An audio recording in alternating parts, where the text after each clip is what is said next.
All right. Welcome, one and all, to the Scorched Earth Political Podcast. I am your host, John. If you could kindly hit that like and subscribe button, it means a lot to us. And please leave a comment. I will say this: I've been doing this for a while. I do it not for the fame, not for the accolades, but because I believe in what this is. And we talked about yesterday the blowback I get from talking about gun violence, things of that sort, that a lot of other people have told me kind of steer clear of that. That's so politically volatile. It doesn't matter. I'm not looking to be Joe Rogan. I'm not looking to be any of these other guys. I'm looking to be me, and I'm looking to be the truth. And I got a post the other day from the Netherlands that was so eloquent. It was so touching, and it was so brilliant on what the American experience is. And this is somebody from Europe looking at us from afar and talking about the trials and tribulations that America's democracy is having to suffer because of this administration. And I was just blown away. Sometimes you look at something and you think, is this real? And then it happened again today. I got a post from a young lady, and obviously very talented. She's in the medical industry. She had a patient, and this person she was, I believe, caring for. I don't want to speak her truth, but she was involved with them in some way. And she was talking about how they had dealt with a lot of medical situations for the child, the mother and the child, and they loved horror movies. They loved going to the cinema, especially when in October, when there is a plethora of horror movies. It's just the month. And they were so scared because of gun violence in America that they were precluded. They were afraid. Let's call it what it is. They were afraid of going out in public. And there's been times where I am out in public and I'm like, wow, what happens if things go sideways here?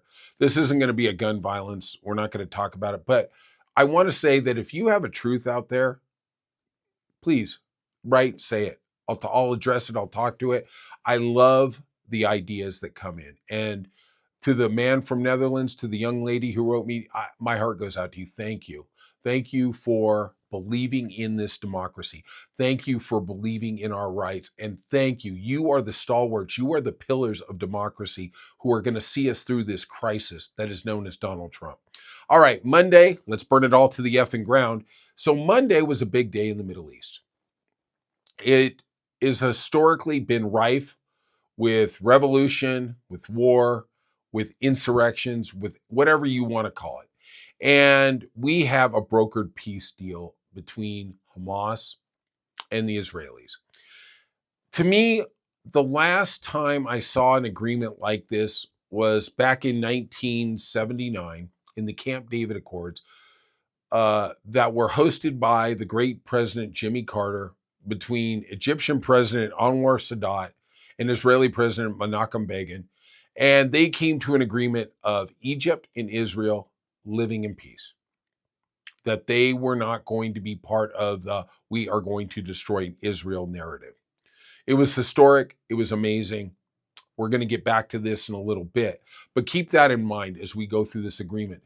So Donald Trump, when there is an agreement, and he did have a lot to do with it. Now, I want you to think about the rhetorical question: do the ends justify the means? And I think this is a perfect embodiment of that philosophical argument. We have an agreement. Donald Trump was a very big influence in this. He pushed Netanyahu to accept the agreement last week. I don't think Joe Biden could have got away with that. Trump did. And basically, Israel is withdrawn. They have turned over the land to Hamas. Hamas is supposed to put down their weapons. We'll get into that in a second. And 20 of the prisoners that were alive were returned to Israel. And it was an incredibly touching day. We saw videos of a man who had been held captive for over 2 years with his son on a bed playing guitar. And it was so emotional. And I can't even imagine what it'd be like to be ripped away from your life for 2+ years, from family members who love you. and can't wait to see you, worrying every day that it will be your last. As with the hostage is thinking the same thing too. So kudos to them. I am so happy for them and their beautiful families that they are reunited.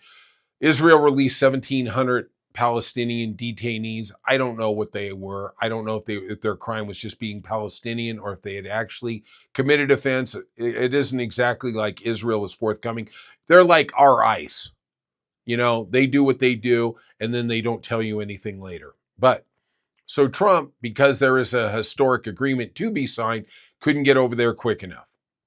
Got on Air Force One, and before he got to Egypt to sign the agreement, or partake of the agreement signing, excuse me, he stopped at the Knesset in Israel. And that's basically their Capitol building. That's where in Jerusalem, where the lawmakers meet, debate, have their moment. And he spoke, and there was some incredible things. And then there was also some things where we said, Donald Trump is wacky. He just came out of an asylum. Let's move with that. Let's start with that. One of the things he said is Benjamin Netanyahu, his war criminal buddy, and I do believe they are both war criminals for the humanitarian crisis they have perpetuated on the land of Gaza for the last 8 months. He said he should be pardoned. Now, Benjamin Netanyahu is facing corruption charges for accepting up to $210,000 in cigars, and champagne. Now, obviously, he is on a starter level of the corruption scale. Donald Trump came into office and he took $1.5 billion in corruption fees from his meme coin. That wasn't enough. He took a $400 million jet. Then he took a $5 billion resort in Qatar, and also Vietnam. Hey, don't worry, corruption don't end. We only got 3.5 more years till we can put this guy in prison. But I digress. He asked the Israeli president, and I didn't even know that person existed. It's a ceremonial kind of position. It doesn't have any political power, but he does have one lever, and that is he can grant pardons. And Donald Trump talked about Benjamin Netanyahu needed to be able to, because he won the war, that he needed to be pardoned for these crimes. And the funny part is, Donald Trump has this world where a jury and a justice system really doesn't exist. And Benjamin Netanyahu, as we all know, because I know you're the smartest audience out there, he has corruption charges he's facing. He has not went to court yet. He has not been tried. He has not been sentenced, anything like that. Well, Donald Trump wants to cut through it because we all know that Bibi is a criminal. He is a crook. He is corrupt. He is Donald Trump light. So he pleaded with the Israeli president to pardon him, even though there is no actual convictions yet. So that was the crazy Donald Trump. I will say this. If you've listened to this podcast, I am pretty much as vociferous of a critic of the Trump administration as you can find. I will say this. He did an amazing thing. At the end of his speech, he put out an olive branch to Iran. And he said, quote unquote, the hand of friendship and cooperation is open to you. I thought that was amazing. That Iran has been isolated basically from the world, the first world. And because of this, their conduit, and they are a power broker in the Middle East. We look at them as an Islamic republic that is backwards, whatever. But in terms of military power, they are still a heavy hitter. Think about this. 50% of the drones that Russia received in the first year and a half of their war came from Iran. The Houthis, ISIS, Taliban, you name it, if there is a terrorist group in the Hamas, in the Middle East, they receive funding from Iran. They are the conduit. If we can bring Iran into the first world, I think that is a good thing. I think negotiating is a good thing. You know, when Donald Trump and MAGA talks about we need to be isolationist, it is idiocy. If we want to live in the world, if we want the world to be peaceful, if we want the world to be without war, you need to have open dialogue with other countries.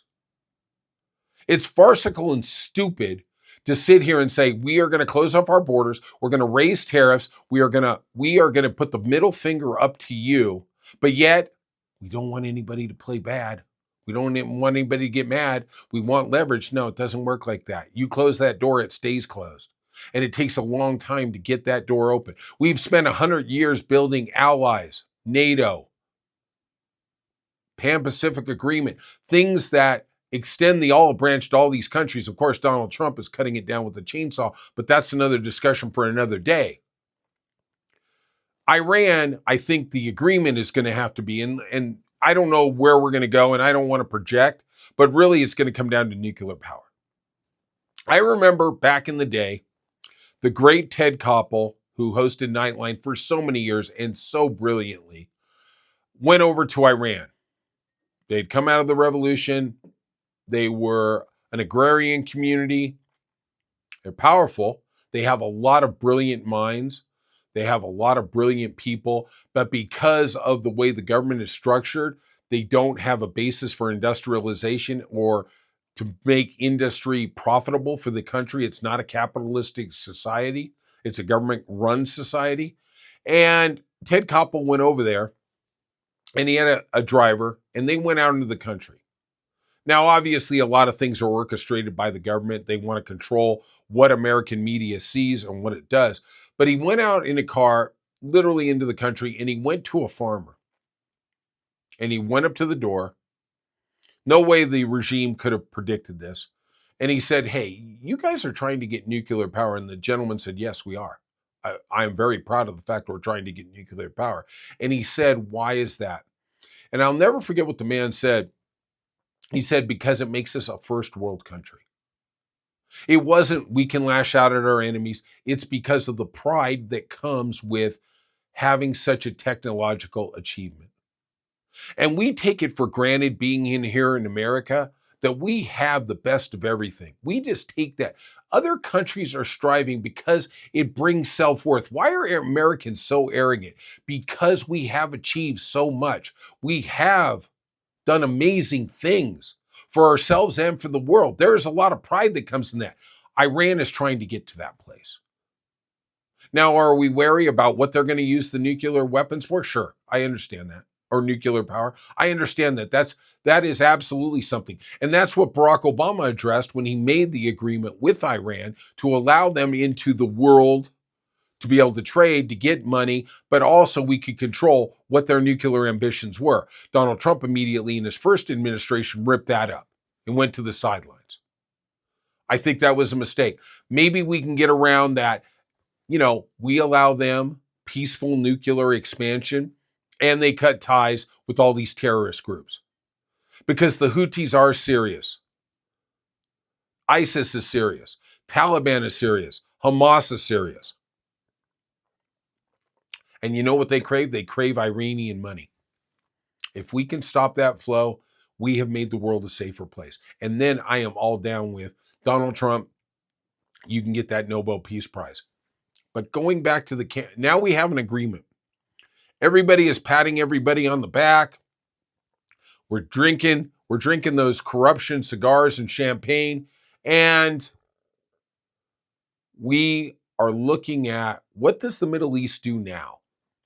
And I will say unequivocally, nobody has a clue. If somebody tells you they have a clue what's coming, they don't know.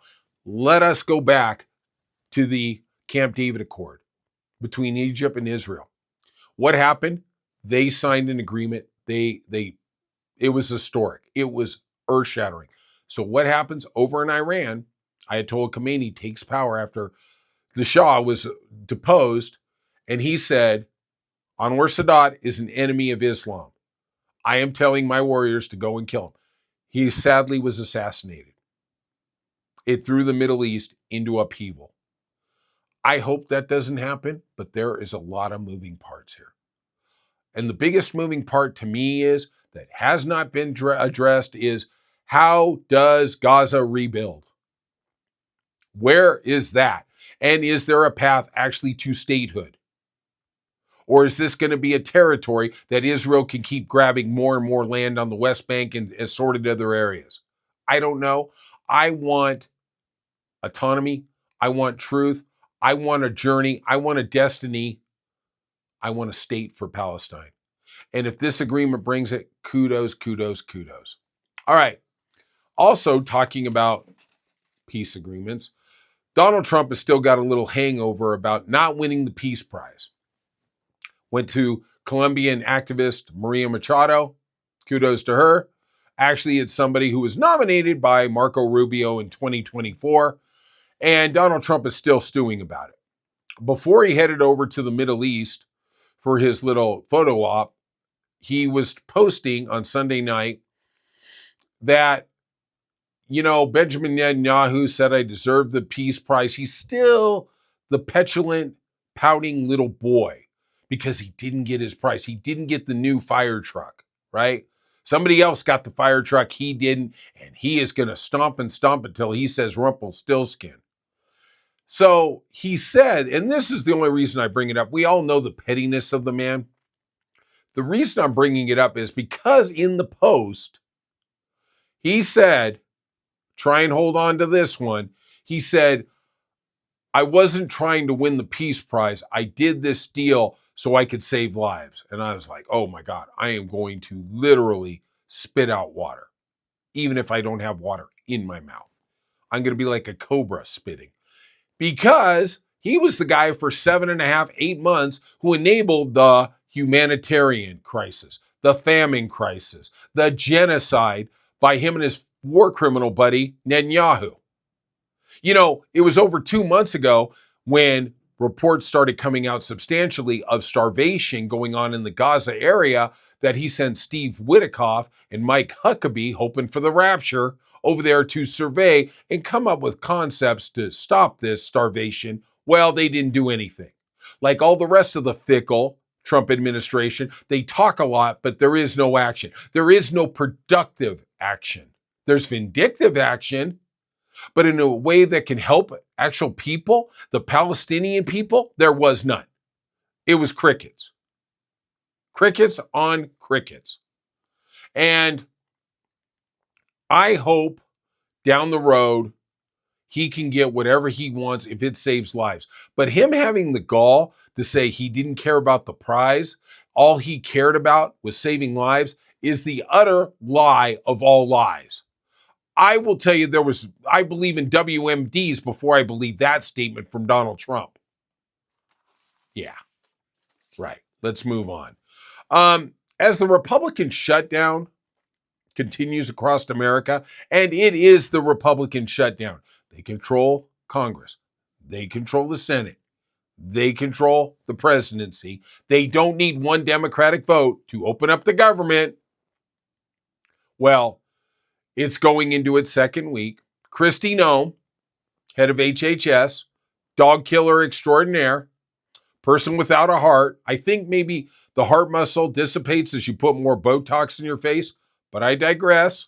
The lady who is taking away our Fourth Amendment rights as they do ruthless ICE sweeps, scooping up American citizens along with immigrants to be hog-tied, handcuffed 4 hours as we try to discern your status.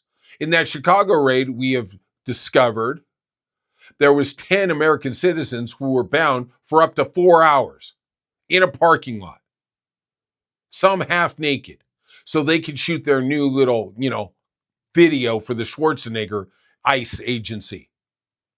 But I digress. So now they're starting to get a lot of backlash from air travelers in the United States. Air travel, if you've done it, I'm sure you all have, is obviously a very precarious situation. It is, sometimes it's fraught with delays, but for the most part, the system works okay. Now, because of the government shutdown, air traffic controllers who are considered essential workers do not get paid, but have to go to work mandatory. And supposedly they're going to get paid when the government re-ups. But then Donald Trump floats last week that maybe we're not going to pay them. Yeah, there's a real incentive to go into work. Sean Duffy has threatened with firing them if they call out sick days, which is their legal right. If you give people sick days and they take them, you shouldn't be able to fire them. It's just stupid. Okay? Now you're crossing the line between what agreement you have with them, a union agreement, some type of labor agreement, whatever it is. When an agreement is an agreement and you don't like it, it doesn't mean you get to fire them. Well, now, Kristi Noem, because the backlash is starting to come to the administration from weary travelers who are dealing with delay after delay. And I saw a video in LAX the other day where there was a delay of 3.5 hours. And they were just waiting. And what they had done is they have kiosks to help you redo a flight or figure out the status of your plane. They had disabled them all. Why give them any information? Hey, they're just going to get angrier. Hey, head over to the Cinnabon. See you there, right? So now Kristi Noem, and I'm sure you all know this, when you go through TSA, it is a long, winding line. You are literally stuck in a cage. We're almost like Palestinians in Gaza, right? And as you're going through the long line, they have monitors. Now, HHS, which is a government agency, is running videos with Kristi Noem on there, blaming the Democrats for the delay. Now, there's the Hatch Act, which says all government agencies should be non-political. And to me, that is how you run an honest government. Look, everybody can get their own information. I don't need the government feeding me information. This isn't Tokyo Rose in World War II. But Kristi on this video says, Democrats in Congress refuse to fund the government, and because of this, many of our operations are impacted. Comes out and says it's all because of the Democrats. She literally passes the line again, the Rubicon, the demarcation line. They can't accept responsibility for anything they do. It's all about the other guy, and it's just disgusting and it's weak and it's just pathetic. Try and own it. Go out into the world. Don't try and push your propaganda BS, which you always do. All right. That's it for today. If you could, hit that like and subscribe button. It means a lot to us.